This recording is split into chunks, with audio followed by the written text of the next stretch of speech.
So good morning everybody. इससे पहले हमने नंबर 8 तक तो बना लिया था।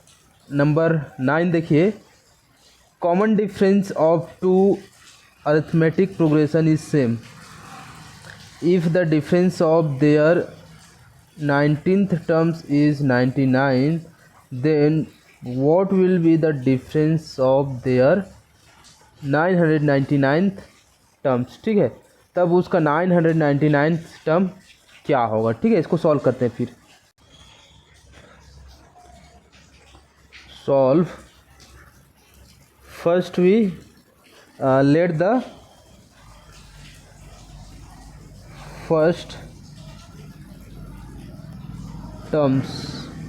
देखिए, जो हमारा नंबर 9 क्वेश्चन है उसमें फर्स्ट टर्म नहीं दिया है, तो हम उसको मान लेते हैं कि जो पहला टर्म्स है ए एंड कॉमन डिफरेंस।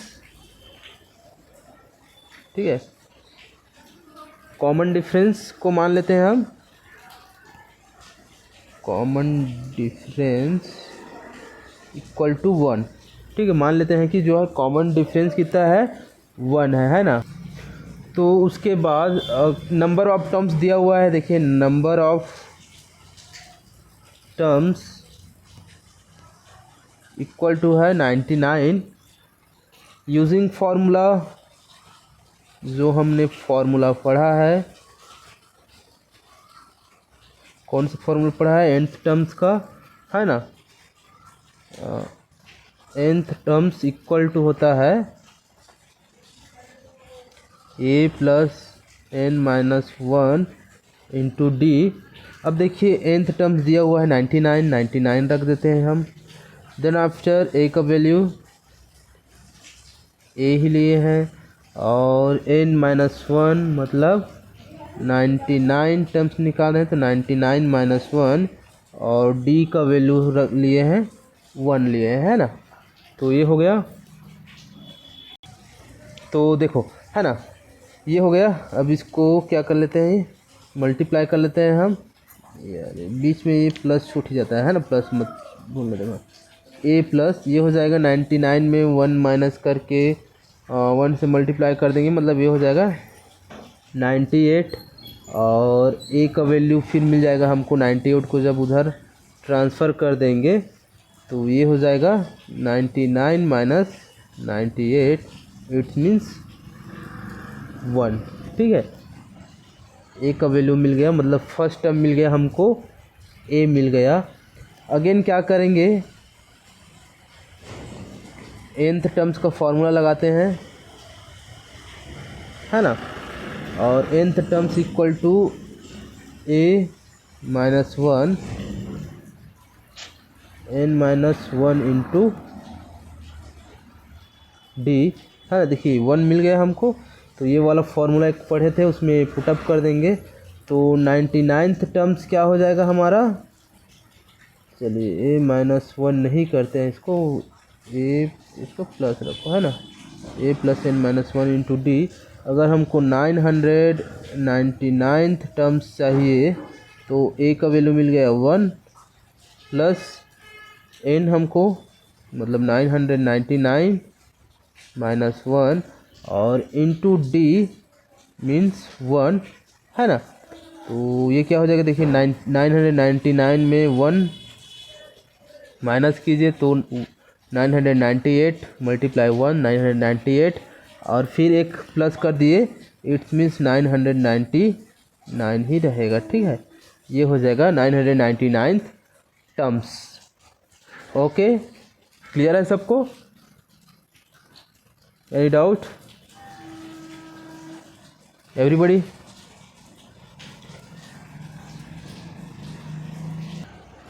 तो नंबर 10 देखिए, in a flower bed there are 23 rose plants in the first row. ठीक है, पहले रो में 23 प्लांट्स रखे हुए हैं, है ना, फर्स्ट रो में।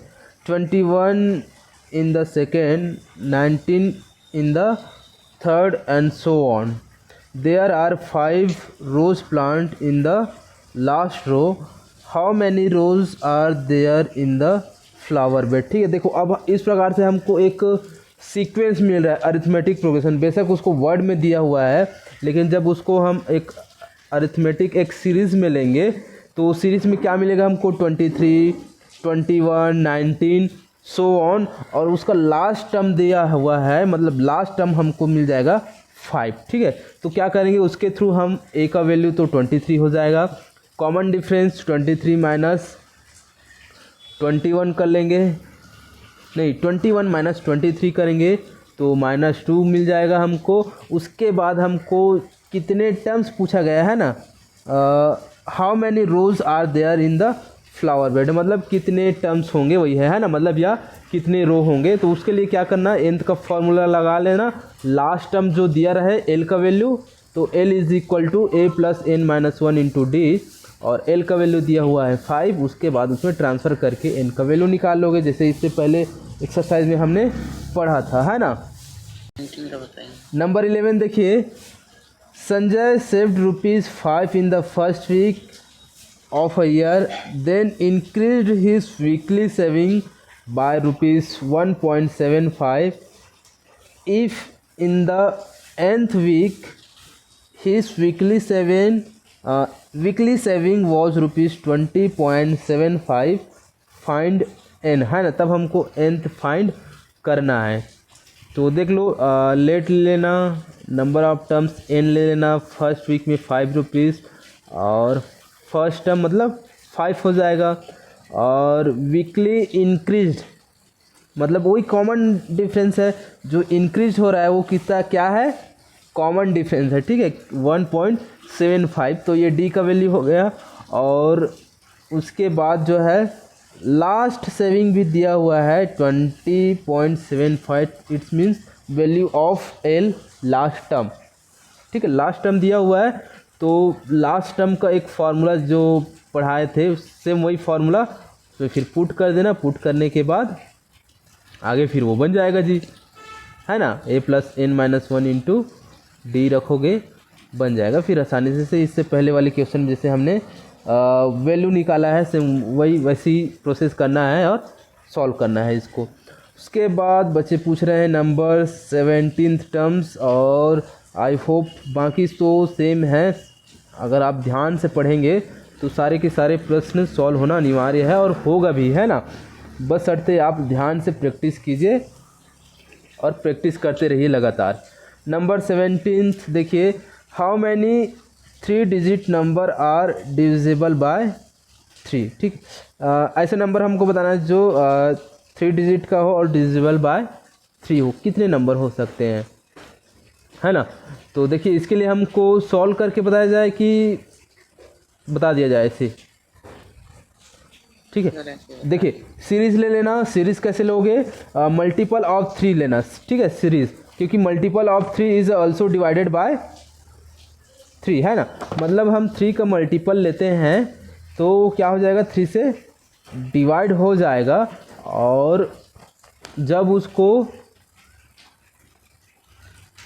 है ना, डिवाइड करेंगे, देखो कैसा सीरीज़ लेना है, 3, 6, 9, 9 के बाद 12 सो ऑन 9, 9, 9। ठीक है, ये एक सीक्वेंस मिल जाएगा, है ना। मल्टीपल ऑफ 3 लिख लेना, मल्टीपल ऑफ 3 आर फॉलोज।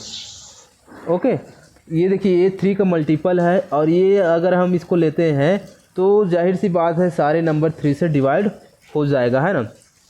अब इसमें देखेंगे फर्स्ट टर्म क्या है, ए का वैल्यू 3 मिल जाएगा। मैं सिंपल से सॉल्व करके बता रहा हूँ, आप अच्छे से सीक्वेंस वाइज आप अपना जमा के सॉल्व करेंगे। ठीक है, अब इसी में कॉमन डिफरेंस देखेंगे, कॉमन डिफरेंस तो 3 ही रहेगा, है ना, क्योंकि 6 माइनस 3 करेंगे 3 मिलेगा, 9 माइनस 6 करेंगे तो भी 3 मिलेगा, 12 माइनस 9 करते हैं तो भी 3 मिलता है, मतलब कॉमन डिफरेंस 3 रहेगा। उसके बाद क्या कर देना, nth टर्म्स का फॉर्मूला लगा देना, और देखिए उसमें वैसे नंबर 17 में यहाँ पे एक चीज़ छोड़ दिया गया है क्वेश्चन में, किसी भी बिटवीन, है ना, बिटवीन पूछना था, यहाँ पे बिटवीन नहीं लिखा है, बिटवीन 1 and 1000 या 1 and 10,000, जो इसके बीच में भी पूछे उसको पूछना था, ठीक है। तो ये वन बिटवीन कितना है, 1 to 1000 के बीच बता रहे हैं कितने नंबर होंगे टोटल। अगर मान लो सिंपल यही क्वेश्चन दे दिया जाए तो ये तो इन्फिनाइट आएगा, है ना, हम काउंट ही नहीं कर सकते, उतना सारा नंबर मिलते जाएगा हमको। इसलिए अगर बिटवीन दिया रहे तो इस टाइप से जो बता रहा हूँ मैं उस टाइप से बन जाएगा। और अगर ऐसी सिंपल क्वेश्चन रहे, how many 3 digit number are divisible by 3, so it is their answer uncountable, है ना। हम उसको काउंट ही नहीं कर सकते क्योंकि नंबर इज़ इन्फिनाइट। तो ये बिटवीन 1 to 1000 के लिए है। तो देखिए nth टर्म्स दिया हुआ है 999 होगा लास्ट टर्म उसका, क्योंकि 1000 से पहले 999 आता है जो कि 3 से डिविजिबल है। तो देखिए लास्ट टर्म ले लेना, ये हो जाएगा 999 हो जाएगा, और उस फॉर्मूला में पुट कर देना L = A + n-1 into D, एक फार्मूला होता है। लास्ट टर्म दिया रहता है तो लास्ट टर्म का वैल्यू यहाँ रख देना 999, ए का वैल्यू 3 है और एन का वैल्यू हमको निकालना है तो उसको ऐसे ही रख देना 3। अब बाकी इसको सॉल्व करके एन का वैल्यू निकाल लेंगे लास्ट में, ठीक है। तो ये हो गया नंबर 17 का प्रोसेस। अगर और किसी को कुछ पूछना है तो पूछ सकते हैं नंबर 18, 19, 20, 21 एंड 22 में से, है ना। अगर आप प्रैक्टिस करते हैं तो ज़रूरी है कि बनना अनिवार्य है ना, बस सकते आप प्रैक्टिस करते रहिए। देखिए अगर किसी को कुछ पूछना है तो 2 मिनट पढ़ कर देख लीजिए सब सारे क्वेश्चन, और किसी को कुछ पूछना है तो पूछ सकते हैं, चाहे तो आप कमेंट करके चैट बॉक्स में, डिस्क्रिप्शन बॉक्स में भी पूछ सकते हैं, फिर उसके लिए अलग से वीडियो बना देंगे। तो देखिए 19th वाला बच्चे पूछ रहे हैं, तो if in an arithmetic progression pth terms is 1/q and qth terms is 1/p, then prove that p and qth terms of arithmetic progression is 1। ठीक है, हमको क्या करना है, दोनों को प्रूव करना है। तो इसको चलिए मैं सॉल्व करके बता देता हूँ, ज़्यादा बेटर रहेगा, है ना। तो 19 नंबर सॉल्व करेंगे हम। देखिए क्या करते हैं, पहले लेट या माना कि the first term be a and जो कॉमन डिफरेंस है हमारा, common difference b, sorry d लेते हैं ना, कॉमन डिफरेंस डी है, first term a and common difference b, तब फिफ्थ टर्म्स क्या हो जाएगा, pure terms of arithmetic progression, इसका फिफ्थ टर्म्स होगा 1/q, है ना। तो इसके लिए फार्मूला क्या हो जाएगा, a + p-1, क्योंकि प्योर टर्म्स ले रहे हैं ना, फिफ्थ टर्म्स को ले रहे हैं, तो ये हो जाएगा p-1 into d equal to, इसका वैल्यू मिलता है हमको 1/q। इक्वेशन फर्स्ट ले लिए इसको। सेम उसी प्रकार से जो क्यूथ टर्म्स है, क्यूआ टर्म है of arithmetic progression is equal to 1/p, तो ये क्या हो जाएगा, a + q-1, क्योंकि यहाँ पे क्यूथ टर्म्स लिए हैं इसलिए यहाँ क्यों ले रहे हैं, n नहीं लेंगे, है ना, इंटू डी इक्वल टू हो जाएगा 1/p, इसको ले लिए हम इक्वेशन 2। उसके बाद क्या कर देंगे, जो इक्वेशन 1 और इक्वेशन 2 है उसको सब्ट्रैक्ट कर देंगे, है ना। आगे फिर क्या करते हैं, सब्ट्रैक्ट इक्वेशन 2 फ्रॉम इक्वेशन 1, है ना। जो इक्वेशन 2 है उसमें हम इक्वेशन 1 को सब्ट्रैक्ट कर देंगे, तो ये क्या हो जाएगा, a + p-1 into d equal to है 1/q, और सब्ट्रैक्ट किसको करना है, 1 + q-1 into d equal to 1/p। अब इसको हम सब्ट्रैक्ट करते हैं, तो देखिए सब्ट्रैक्ट करेंगे तो क्या हो जाएगा, ए और ए तो कट जाएगा, है ना, एक पॉजिटिव एक निगेटिव रहेगा, तो बचेगा क्या हमारे पास इधर p minus one minus Q minus one, और दोनों में जो है d कॉमन है तो d कॉमन ले लिए, और इधर हो जाएगा 1/q माइनस 1/p। अब इसी को सॉल्व करके देखिए हम p और q का वैल्यू फाइंड कर सकते हैं। देखिए आगे प्रोसेस करते हैं फिर इसका। ये क्या हो जाएगा जब इसका हम, चलिए पहले ब्रैकेट तो हटा देते हैं, p माइनस वन माइनस ए और माइनस माइनस प्लस वन हो जाएगा इंटू डी, और ये हो जाएगा क्रॉस मल्टीप्लाई कर देते हैं p minus Q divided by Q P, और फिर इसको सॉल्व करेंगे तो ये क्या हो जाएगा, देखिए एक पॉजिटिव एक निगेटिव 1 1 है, और ये p minus q into d equal to, ये इसको ले लेते हैं p minus q upon q p, या उसको p क्यू भी लिख सकते हो, सीक्वेंस में जैसे भी लिखना चाहो उसको। उसके बाद हमको d का वैल्यू चाहिए, तो d का वैल्यू उधर ट्रांसफ़र करके इसको निकाल लेते हैं। ये क्या हो जाएगा, d equal to, divide multiply में है उधर जाके डिवाइड में हो जाएगा p माइनस क्यू, और ये है क्यू पी, और इधर p माइनस क्यू। तो देखिए ये दोनों आपस में कैंसल्ड हो जाएंगे, हमारे पास बच जाएगा 1/p क्यू, लिख लेते हैं इसको सीक्वेंस में। ये है हमारा कॉमन डिफरेंस का वैल्यू। उसके बाद क्या करेंगे, जो कॉमन डिफरेंस का वैल्यू है उसको किसी एक इक्वेशन में पुट कर देंगे, ठीक है। तो देखिए putting the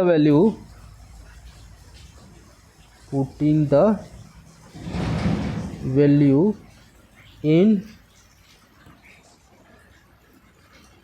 value of D in equation first, ठीक है। पहले वाले इक्वेशन में हम पुट कर देंगे इसको, तो ये प्लस क्या था p minus one into D का वैल्यू था 1/p Q equal to 1/q। ये पहला वाला इक्वेशन लिया और उसमें हम वैल्यू पुट कर दिए। उसके बाद है, अब इसको जब सॉल्व करते हैं तो a प्लस को से मल्टीप्लाई करें, है ना। देखिए इसको सॉल्व करते हैं तो ये तो ऊपर में चला जाएगा, सीधा सीधा मल्टीप्लाई, मतलब p minus one by p q equal to 1/q, ये हो जाएगा। अब a का वैल्यू निकालेंगे, है ना, फर्स्ट टर्म हमको चाहिए क्योंकि, तो a का वैल्यू निकालने के लिए इसको उधर ट्रांसफ़र कर देते हैं, फिर निकालते हैं। देखिए a का वैल्यू क्या हो जाएगा, फिर ये हो जाएगा 1/q था, में माइनस करेंगे उसको राइट साइड में ट्रांसफ़र करके p माइनस 1/p क्यू। अब देखिए इसको भी हम चाहे तो क्रॉस मल्टीप्लाई करें या एलसीएम निकालें, क्रॉस मल्टीप्लाई ज़्यादा बेटर है, इसको इससे मल्टीप्लाई कर दीजिए p क्यू माइनस, उसके बाद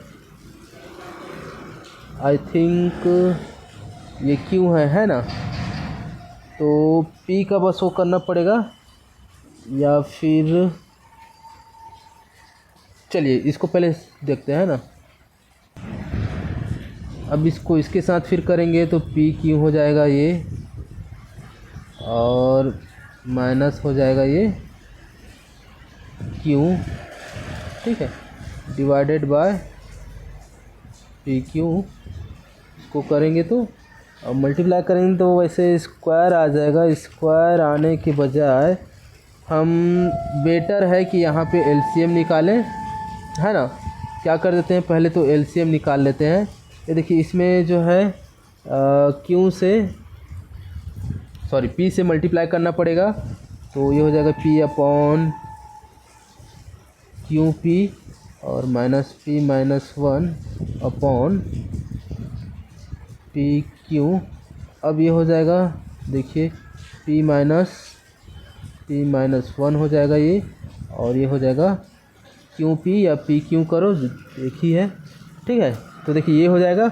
उसके बाद इसको जब हम करते हैं, ठीक है, या फिर ब्रैकेट हटाएंगे पहले, p minus 1 upon P Q, ये कट जाएगा हमारा, और ये देखिए माइनस माइनस यहाँ तो प्लस हो जाएगा, बच जाएगा 1 अपॉन पी क्यू, ठीक है। ये हो गया हमारा ए का वैल्यू। अब इस वैल्यू को पी क्यू टर्म में रख देंगे तो हमारा वैल्यू और आगे निकलेगा। और याद रखिए, अगर आप इस मेथड से भी बनाते हैं एलसीएम निकाल के या फिर मतलब क्रॉस मल्टीप्लाई करके जो भी, तो भी इतना आता है ना। इसको सॉल्व करके देख लेंगे। मैं थोड़ा सिंपल करने के लिए इसको फिर ये सॉर्टेड कर दिया उसको। और उसके बाद है, अब देखिए हमको ए का वैल्यू मिल गया और डी का वैल्यू मिल गया। अब हमको निकाल लेना है P Q terms equal to क्या हो जाएगा, A plus P Q minus 1 into D, है ना। तो ए का value 1 upon P Q plus P Q minus 1, D का वैल्यू भी आया था हमारा 1 अपॉन पी क्यू। अब इसको सॉल्व करते हैं, ये हो जाएगा 1 अपॉन पी ए प्लस, इसको इससे करें तो ये हो जाएगा P Q minus 1 upon P Q.